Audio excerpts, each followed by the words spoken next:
اسلامی شریعت کے اندر اگر کوئی اپنے آپ کو جسمانی اعتبار سے ذرا سا نقصان بھی پہنچانا چاہے تو اس کی بھی اجازت نہیں ہے۔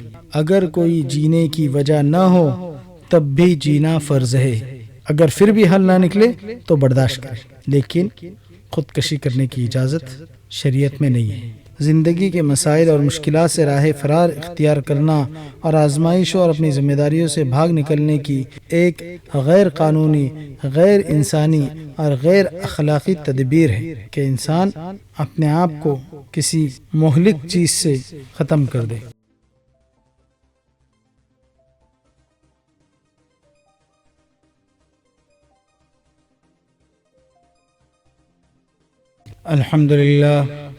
الحمد للہ وحدہ والصلاة والسلام علی من لا نبی بعدہ۔ اعوذ باللہ من الشیطان الرجیم، بسم اللہ الرحمن الرحیم۔ ولا تلقوا بأیدیکم الی التہلکہ واحسنوا ان اللہ یحب المحسنین۔ وقال تعالی ولا تقتلوا انفسکم ان اللہ کان بکم رحیما۔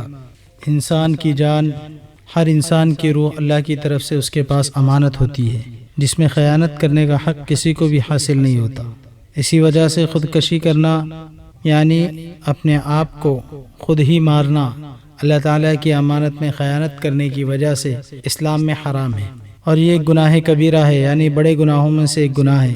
خودکشی کرنے والے اکثر جو خودکشی کرتے ہیں یا کہ اپنے آپ کو مارتے ہیں، ان کی چند وجوہات ہوتی ہے۔ ایک تو وجہ یہ ہوتی ہے کہ ذہنی اعتبار سے وہ مسلسل اداسی کا شکار ہوتے ہیں، یعنی مایوسی کا شکار ہوتے ہیں۔ اسی طریقے سے شدید خوف یا کسی چیز کی فکر کے اندر ملوث ہوتے ہیں، یا کہ کوئی ایسی بیماری جس کی وجہ سے ان کے مزاج میں شدید تبدیلیاں آ جاتی ہیں، موڈ میں، جن میں ڈپریشن کے دورے بھی شامل ہیں۔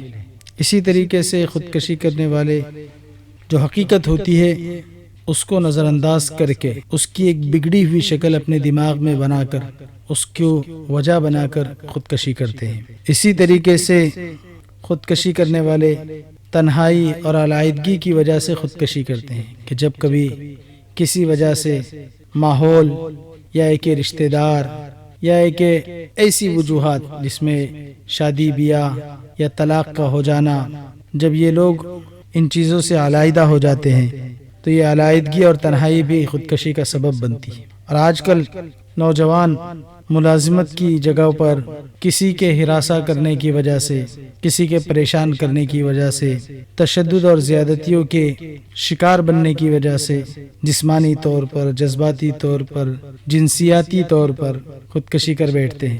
مالی مشکلات کے بحران کی وجہ سے، قرض کی وجہ سے، بے روزگاری کی وجہ سے یا غربت کی وجہ سے، بعض وہ لوگ ہیں جو خاندانی جھگڑوں کی وجہ سے خودکشی کر بیٹھتے ہیں۔ اسی طریقے سے اچانک کا کوئی غم لاحق ہو جائے، کوئی نقصان ہو جائے، یا کہ اچانک سے کسی تشدد کا سامنا کرنا پڑ جائے، اس کی وجہ سے خودکشی کرتے ہیں۔ بعض لوگ دائمی جسمانی بیماریوں کی وجہ سے یا درد کی وجہ سے، کینسر ہو گیا، اسی طریقے سے جو مسلسل درد والی بیماریاں ہوتی ہے ان کی وجہ سے خودکشی کرتے ہیں۔ اسی طریقے سے شراب اور نشہ آور چیزوں کے استعمال کرنا بھی یہ انسان کو خودکشی کی طرف بڑھاتا ہے، کیونکہ اس کے ذہنی صحت کے مسائل ہوتے ہیں۔ اسی طریقے سے بعض مرتبہ عزت سے متعلق کوئی مسئلہ آ جائے تو اس کی وجہ سے بھی لوگ خودکشی کر بیٹھتے ہیں، وہ بھی یعنی عزت بھی ان کے خودکشی کا سبب بن جاتی ہے۔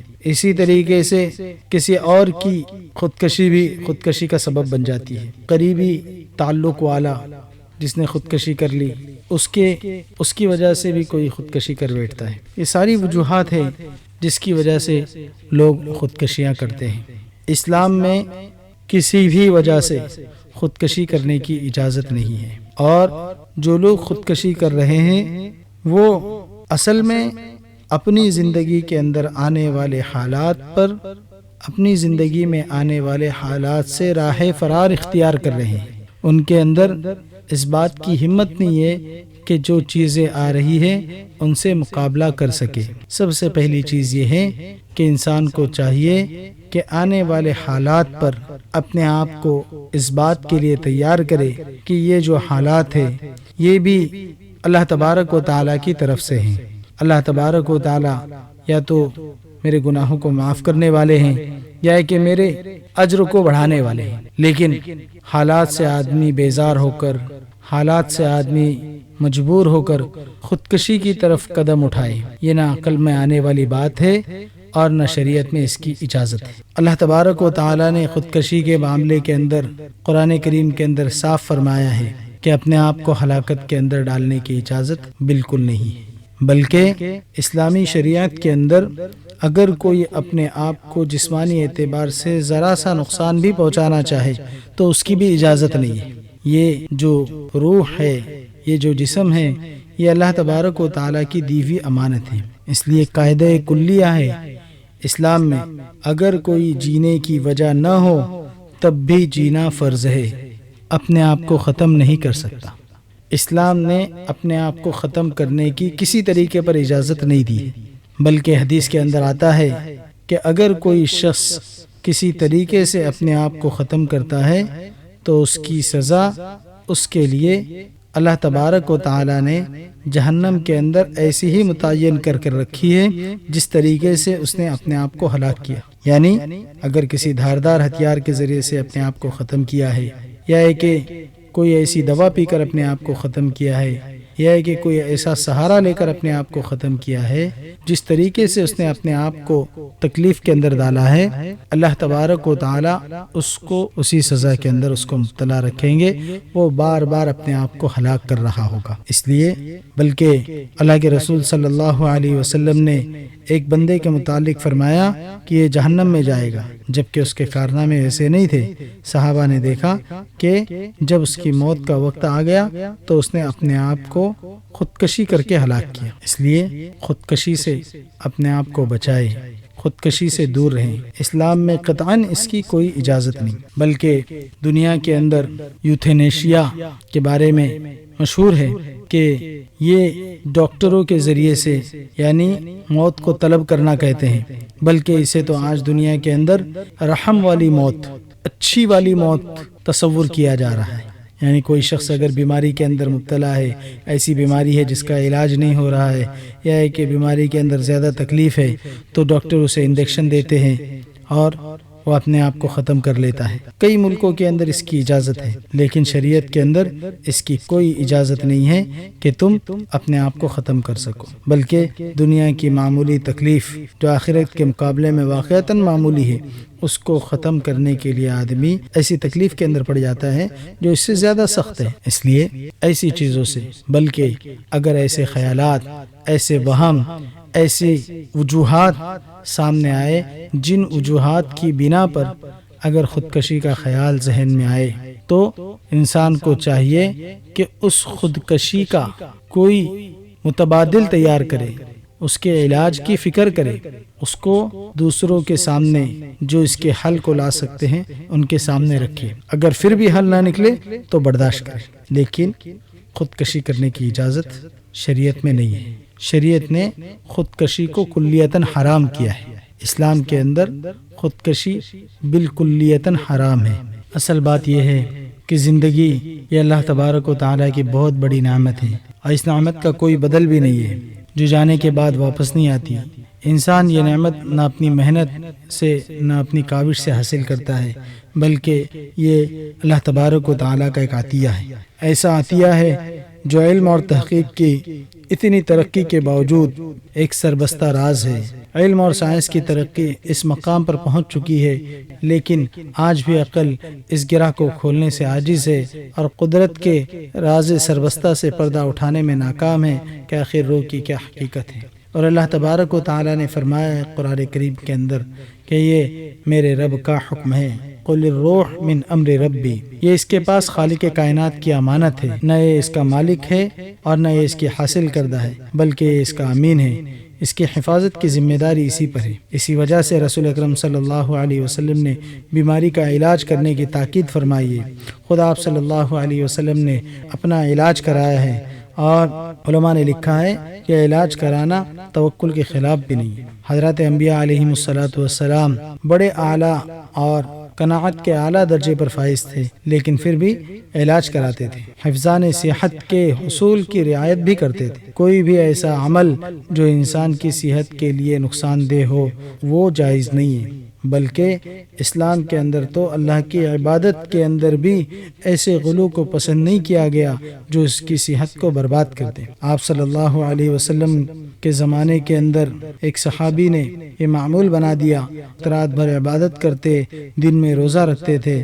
اس پر ایک دوسرے صحابی حضرت سلمان فارسی نے ان کو فرمایا، تم پر تمہاری آنکھ کا بھی حق ہے، تم پر اپنے وجود کا بھی حق ہے، تمہاری بیوی کا بھی حق ہے، اس لیے کبھی روزہ رکھو اور کبھی نہ بھی رکھو، نماز بھی پڑھو، سونے کا بھی اہتمام کرو۔ حضور صلی اللہ علیہ وسلم کو جب اس کی اطلاع ملی تو پھر حضور صلی اللہ علیہ وسلم نے اس کی تصویب فرمائی، اس نقطۂ نظر کو درست قرار دیا۔ اسلامی تعلیمات سے اس بات کا اندازہ ملتا ہے کہ اسلام نے جس طریقے سے دوسروں کی جان کے بچانے کا حکم دیا ہے، اسی طریقے سے یہ بھی واجب ہے کہ اپنی خود کی جان کی حفاظت بھی کرے۔ اس لیے اسلام کے اندر خودکشی ایک بہت بڑا اور سنگین جرم ہے، ایسا گناہ جو اس کو دنیا سے بھی محروم کرتا ہے اور آخرت سے بھی محروم کرتا ہے۔ خود قرآن مجید نے خودکشی سے منع فرمایا ہے۔ دراصل زندگی کے مسائل اور مشکلات سے راہ فرار اختیار کرنا اور آزمائشوں اور اپنی ذمہ داریوں سے بھاگ نکلنے کی ایک غیر قانونی، غیر انسانی اور غیر اخلاقی تدبیر ہے کہ انسان اپنے آپ کو کسی مہلک چیز سے ختم کر دے۔ اسی طریقے سے دنیا کے اور بھی مذاہب ہے جس میں خودکشی کی اجازت نہیں ہے، اور اسی طریقے سے خودکشی کرنا خاندان اور برادری کے لیے بدنامی کا باعث بن سکتی ہے۔ ایک شخص کی خودکشی دوسرے افراد پر نفسیاتی اثر ڈال سکتی ہے، جیسے بچوں پر، والدین پر، دوستوں پر۔ اسی طریقے سے زندگی کو قیمتی سمجھا جانا چاہیے، مشکلات کو حل کرنے کے لیے مثبت طریقے اپنانے چاہیے۔ انسانیت کی مدد اور دوسروں کی زندگی میں بہتری لانے کا موقع کھونے جیسا ہے۔ کئی ممالک کے اندر خودکشی کرنے کی اجازت نہیں ہے، غیر قانونی ہے۔ ایسا کرنے والے کو جرمانہ اور قانونی سزا کا سامنا بھی کرنا پڑ سکتا ہے۔ وجہ اس کی یہ ہے کہ ریاست یہ چاہتی ہے کہ شہریوں کی زندگی کو محفوظ بنانا یہ ریاست کی ذمہ داری ہے۔ خودکشی اکثر ذہنی دباؤ اور ڈپریشن کی وجہ سے ہوتی ہے۔ ان مسائل کا علاج ممکن ہے، اس لیے خودکشی سے اپنے آپ کو روکا جا سکتا ہے۔ ایک شخص کی موت خاندان کی معاشی حالت کو خراب کر سکتی ہے، خاص طور پر اگر وہ گھر کا واحد کفیل ہو۔ یہ تمام وجوہات مل کر معاشرتی سطح پر خودکشی کو روکنے میں اہم کردار نبھاتی ہے۔ اس لیے ایسے خیالات سے اپنے آپ کو بچانا چاہیے۔ ہمارے یہاں پر ہندوستان کے اندر ابھی حال ہی میں دو مشہور واقعے ہوئے، ایک عائشہ عارف اور اسی طریقے سے اتل سبھاش کا۔ ہم سب جانتے ہیں، ہمیں چاہیے کہ ایسی چیزوں سے اپنے آپ کو بچائے، ایسی چیزوں سے دور رہیں۔ اگر کوئی ایسے خیالات ذہن میں آ رہے ہیں یا دماغ میں ایسے خیالات گردش کر رہے ہیں تو اس کا علاج ممکن ہے، صحیح لوگوں تک اپنے آپ کو پہنچائے اور ان سے رہنمائی لے۔ اصل بات یہ ہے کہ انسان دنیا کے اندر اپنے آپ کو خوش رکھنا چاہتا ہے، اور خوش رکھنے کے لیے جن حالات کا اسے سامنا کرنا پڑتا ہے ان حالات کا وہ سامنا کرنے سے ڈرتا ہے۔ حالات کا سامنا کرے، حالات کے سامنے ڈٹے اور مضبوط رہے، خوشیاں خود بخود قدموں میں آئے گی۔ اسی طریقے سے اپنے آپ کو خوش رکھنے کے لیے کیا کیا کرنا چاہیے، اس کے تعلق سے انشاءاللہ اگلی نشست میں ضرور بات کریں گے۔ اللہ تعالی ہم سب کو عمل کرنے کی توفیق عطا فرمائے۔ وما علینا الا البلاغ۔